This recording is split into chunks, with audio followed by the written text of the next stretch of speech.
To improve is to change. To be perfect is to change often. Winston Churchill.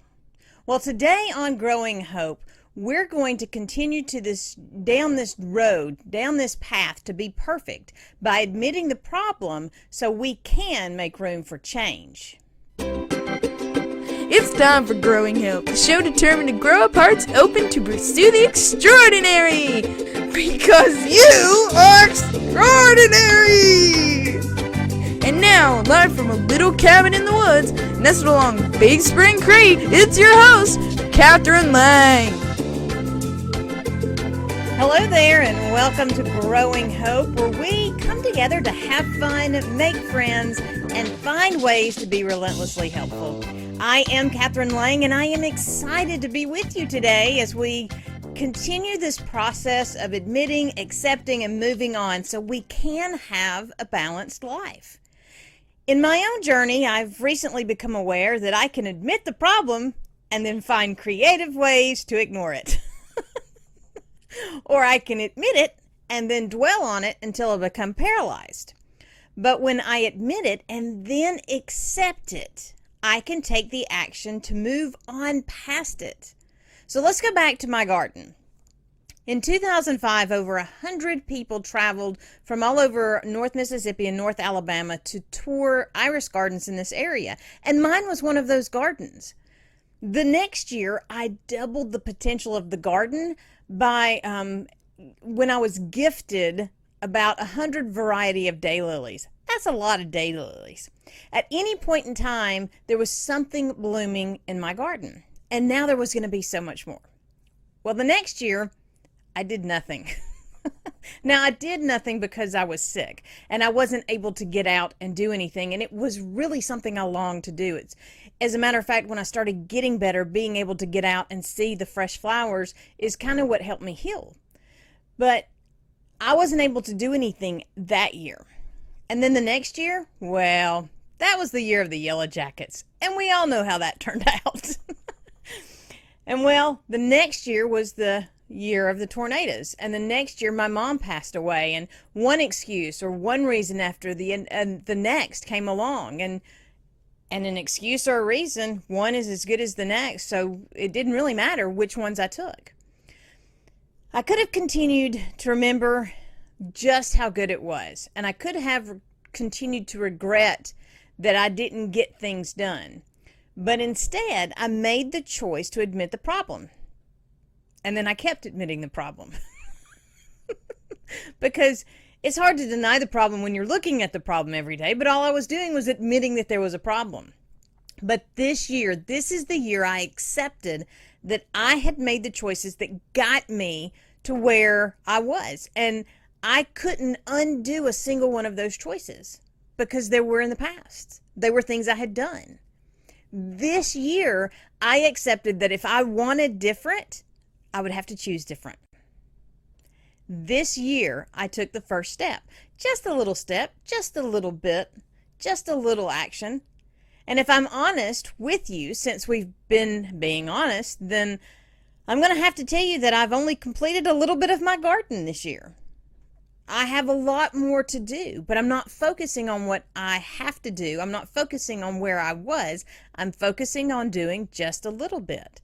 And what's amazing is that I chose to do and focus on the little bit that I can see out my office window. So every single day, I get to look out and see how much of a difference a little bit can make.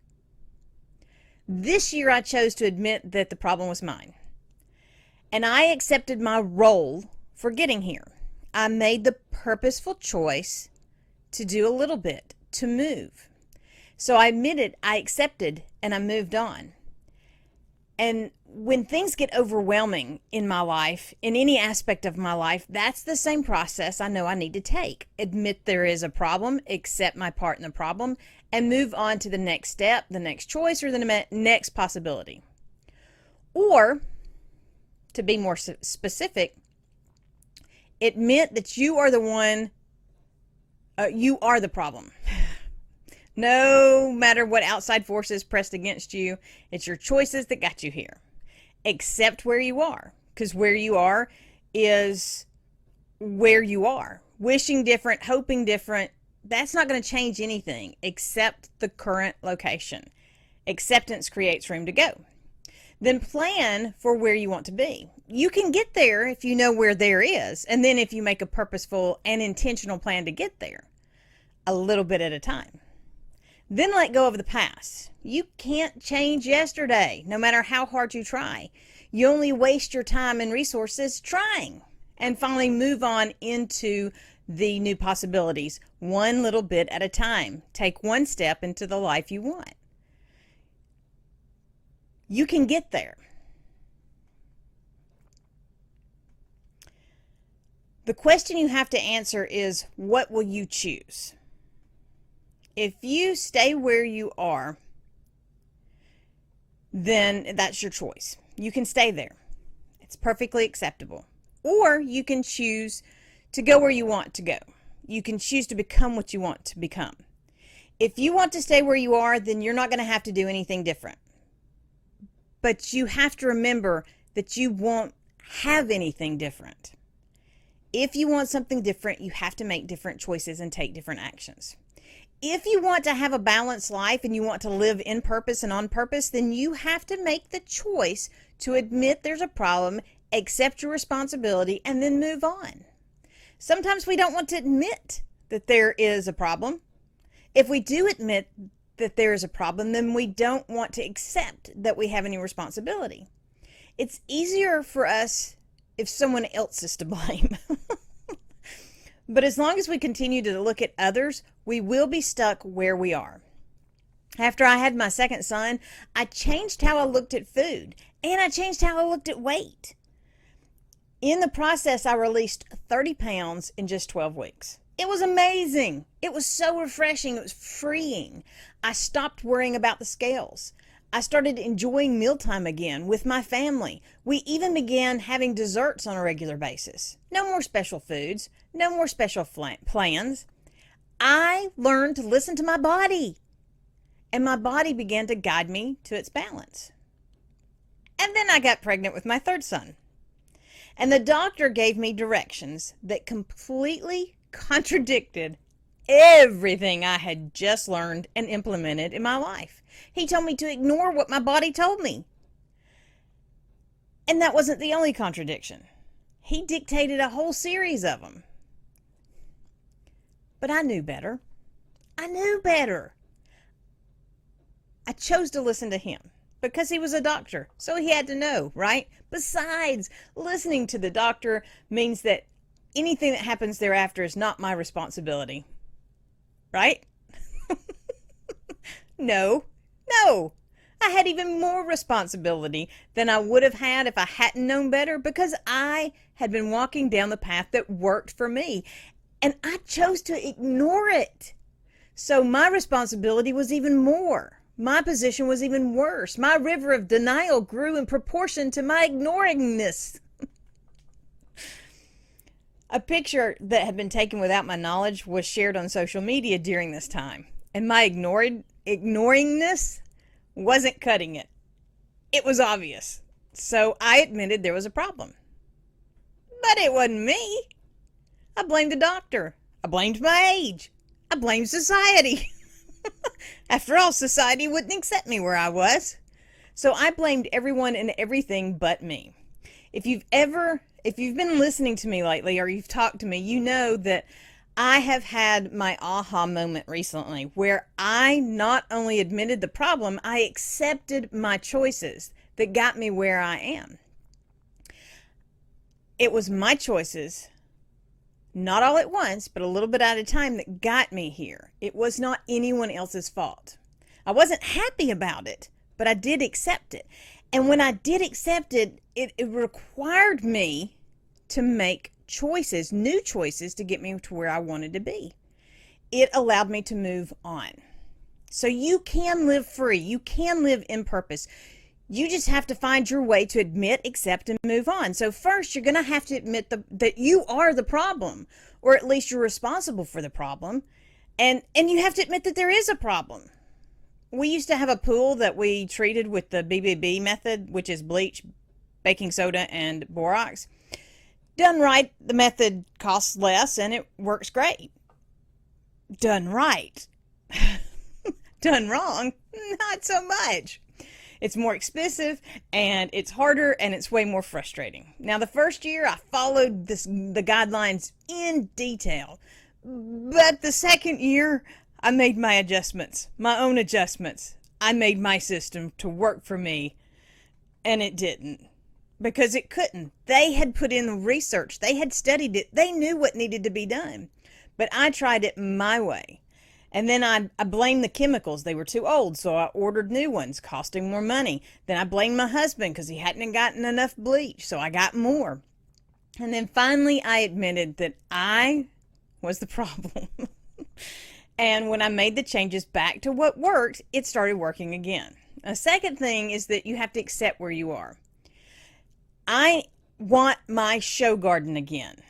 I wish I had a display garden like the botanical gardens. But I am here, right now. Wishing and hoping will not change what is in my yard. Accepting where I am does create room for me to move forward, to do something now. If only are two of the most destructive and distracting words in the English language when they're put together. You don't have to like where you are, but if you wait for if only, or if you focus on if only, you will never be able to recognize and accept where you are. You will be focused on the if only and be stuck in that place. Third, plan for where you want to be. Now, I want to grow up this Growing Hope daily broadcast to a #1 podcast, terrestrial radio show, and broadcast. But right now, it's just me and you hanging out together. And that's okay. That I have to be okay, but I have to plan for those big dream goals. I admit that the reason my show is where it is because I stalled the show. Granted, my computer crashed and erased everything, but I didn't do what I needed to do to protect myself against that. I accept that I am right here, right now, just beginning this new launch. But I have made plans, written them out, mapped them out for more shows, more products, and expanded production. Mapping out a plan for where you want to be is possible when you know and admit where you are. My broadcast map starts with little bits and adds more little bits because it's the little bits that add up to the big change. Then, fourth, we're going to let go of the past. You want to look at the past and you want to learn from the past, but if you try to hold on to the past, it will hold you back from your future. Did you know you can't change the past? I used to joke that you can't change the past unless you have a time machine, but I've read enough books and I've seen enough movies to know that even if you do have a time machine, you can't change the past because you could end the world, and that's not good for your future. So all you have is now. Don't allow the yesterdays to steal your focus or your time or your resources. And fifth, move into the new possibilities. Understanding the situation won't fix it.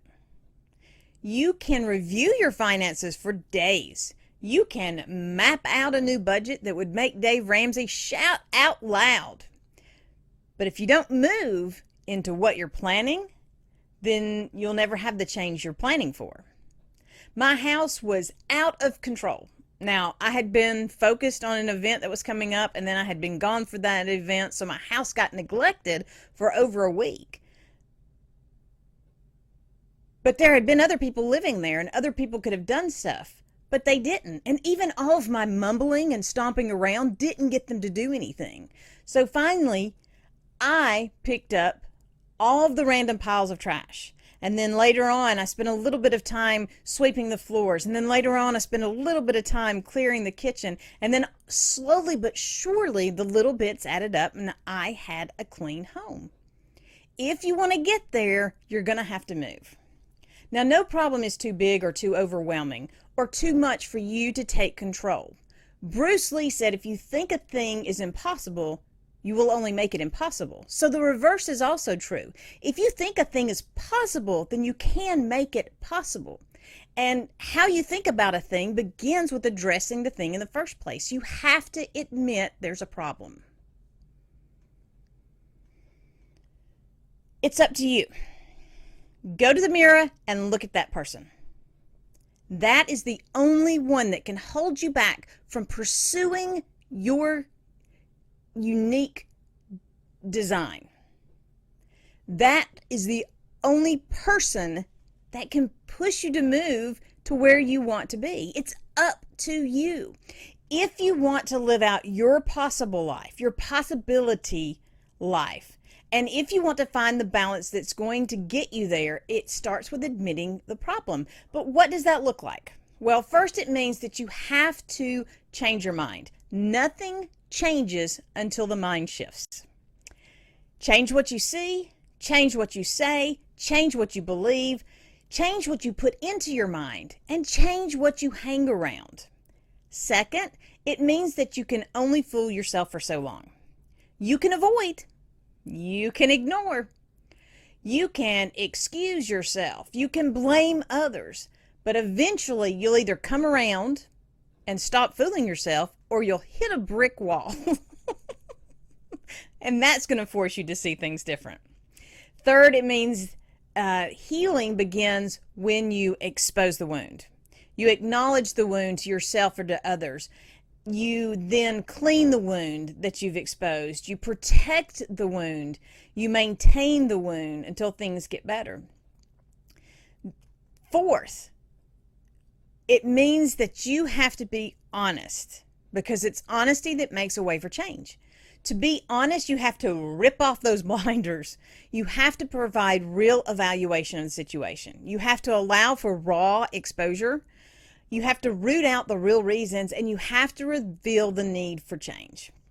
And finally, if you're going to admit the problem and make a way for your balanced life, you have to continue to repeat the process, just like we've been talking about. Admit, accept, and move on. Admit that you are the problem or the reason for the problem. Accept where you are right now.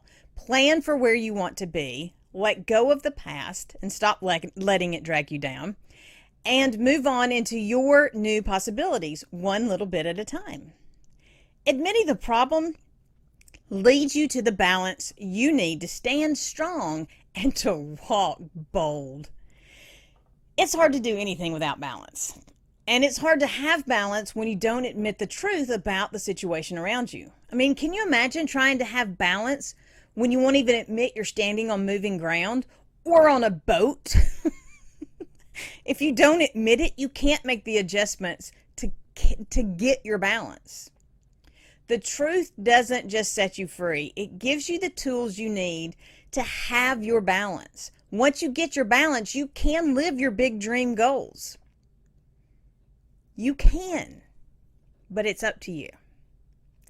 Thank you so much for joining me today for this leg of the journey into a balanced life. Remember, you don't have to do it alone. I am here to encourage you and to walk along with you as you find your way, your unique way to live in purpose and on purpose. If you've missed any of the Growing Hope episodes, you can go over and visit www.growinghoperadio.com to catch up. And if you have any questions or thoughts, you can email me at contact@growinghoperadio.com. Share your thoughts, share your problems, admit your truths. Let's just talk. When we share this journey together, when we allow each other to see the wounds, then we can begin the healing process. And when we are healing, then we are making the room that we need to create the change that we want. We're stronger together. We're bolder together. And we have way more fun together. So let's connect. If you don't want to email me, or you don't have time to visit the website right now, you can always connect with me on social media. I'm on Twitter all the time, at Kathryn C. Lang, or on Facebook, The Kathryn C. Lang, and that's KATHRYNCLANG. Kathryn C. Lang. You can find me everywhere, and I want to connect with you. Oh, until next time, I am Kathryn Lang. I am your Rainbows and Lollipops host, because every day holds a promise of more, and every action contains the power of possibility. It's not about what the world says, or even what the world shows. The strength of hope and encouragement will and does push past the limits and the walls of the world. My prayer is, and always will be, that the words I'm sharing with you are helping establish a foundation of hope that will shatter the delusions of the world around us. Until next time, remember, be blessed, and in all that you're doing, be a blessing.